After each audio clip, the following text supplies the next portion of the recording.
So if you're looking for a smartphone that can cover the gambits in terms of cameras, gaming, performance, looking good, and still stay at a very relatively competitive price point, it's hard to come by because most of those devices are like $1,000. Well, Poco says, hold that thought. We have a smartphone for you with the Poco F8 Ultra. This is the budget premium smartphone. And I think they've done a lot of things to really catch people's attention. Let's check it out.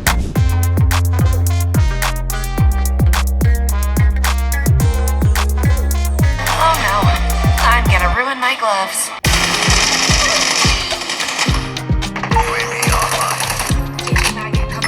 Hey guys, Thunder E here. So let's talk about the Poco F8 Ultra.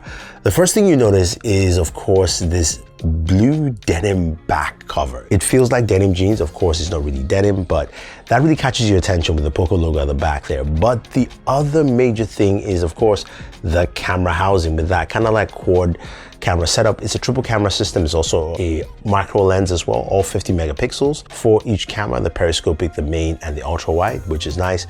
But the other thing too on the side there is the sound by Bose, because that is a built-in subwoofer for this device. And we're going to play a lot of audio from here. So you guys take a good listen and understand how good it is.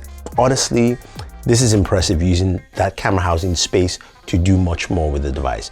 And speaking of that though, you have symmetrically matching speakers both at the top of the device right here and at the bottom of the devices here, giving you equally balanced sound across the board. That's something that Oppo talks about, and that's something we'll hear. Now, to round it off, you have a device that's powered by the Snapdragon 8 Elite Gen 5. This is a top-of-the-line processor in a budget device. That is impressive, and that's nice to see.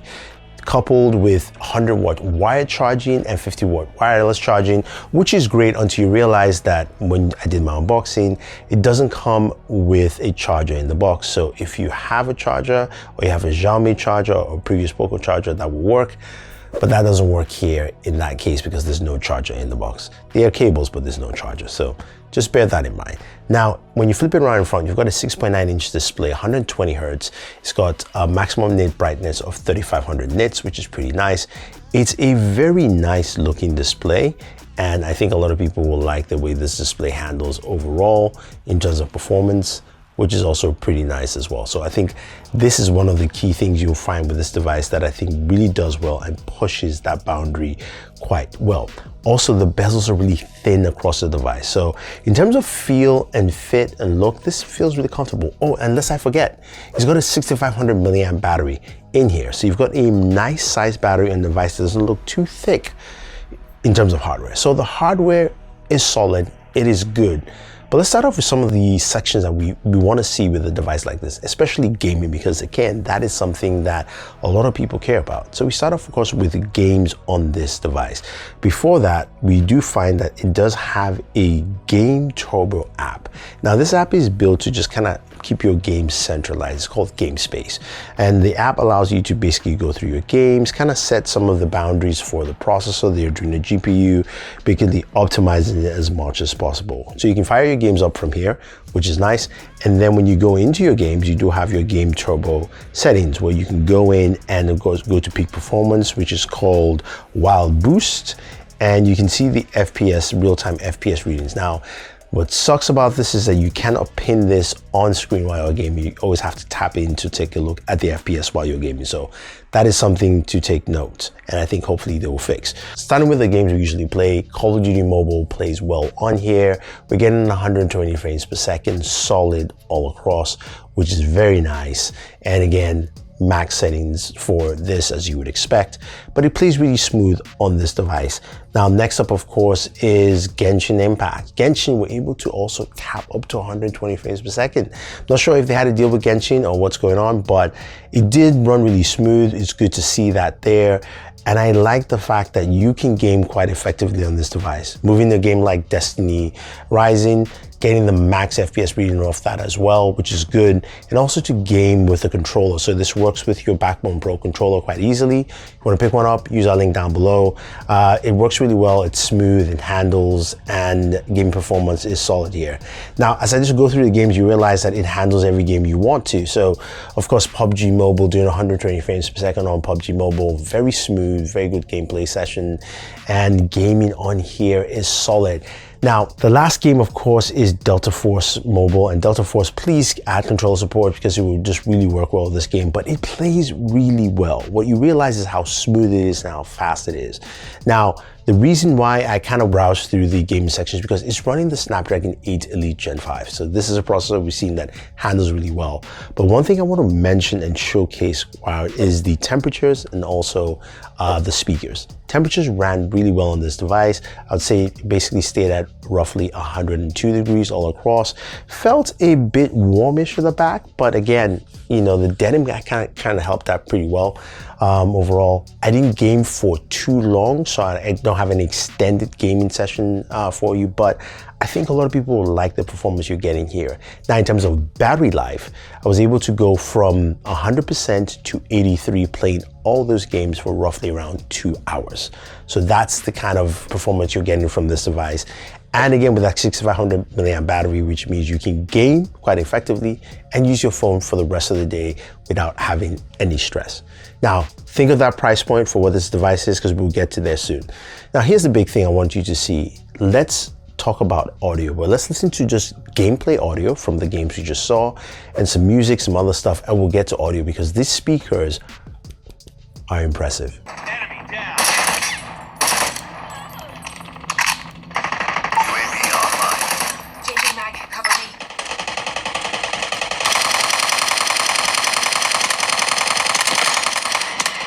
I'm gonna ruin my gloves. You're in for a little shock. You've been a naughty boy.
Here and welcome to our TV Awards of 2025. This is the first time we're doing awards on TVs. We covered a ton of TVs this year on the channel, and there are many TVs to pick from as a consumer. So we want to show you the best TVs in different categories and also what is the best TV, at least according to me here on the channel, for 2025. Now, without wasting any more time, let's start off with our very first category, tvOS.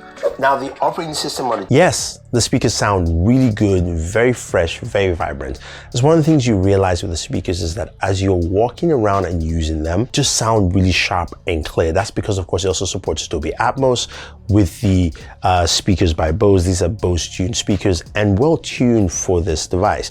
Now, cool thing is that you can go into Dolby Atmos itself, the icon, and you can change from dynamic to balance. You can also go from immersive to sound, but just listen to how it changes from surround sound to voice. Way before your time. Lane Stadium? No, it was in Miami at the Orange Bowl. Back in your stomping grounds. And all these games I've seen since then, I've never seen anything like that game. That's impressive, right? That's impressive that you can actually notice those changes while you're listening to audio, and also those effective changes while you're, of course, using this device as well.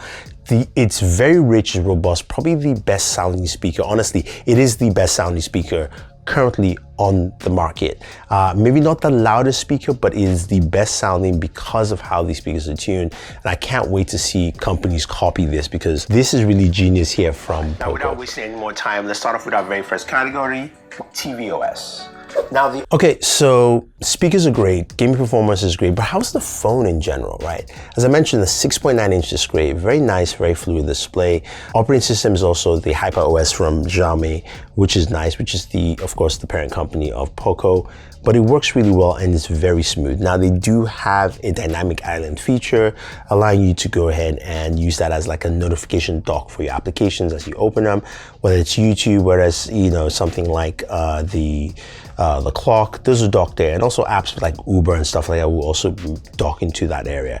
It's fun, it's useful. I mean, it is what it is, but I think the OS itself is very, very smooth and very functional. Now let's move to the cameras quickly. Now, I did take some pictures with the cameras, not too extensive, but the camera is really sharp and vibrant. I think they do well with some of the colors, and some of those colors that you see from Xiaomi phones really shows up here. I like the way my skin tone looks with some of the photos I took. In some areas a little dark, some photos looked a little bit soft, but you can see the blended skin tone all around that. Of course, it's just not one color variant. And of course, just the scenery and background photos look really nice as well. Now, in terms of the zoom photos, those are also solid. As you're taking regular zoom, 10x zoom still looks good, as opposed to going a little higher. But overall, the images from this phone are solid. It's been gloomy, which is why the photos have been in rain and some gloomy weather, but I think the camera is balanced. Okay, so the last time I saw a Poco device was earlier this year. And one of the things that didn't work well for the device was, say, the camera, but I think the camera's really done a better job here.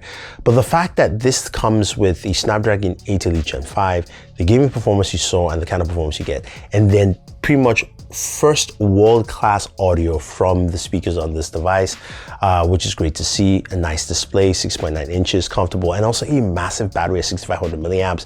This is a very complete package. And you're thinking, how much is this complete package? You're looking at pricing for the US here for the 12 gigabyte with 256 gigabytes of storage.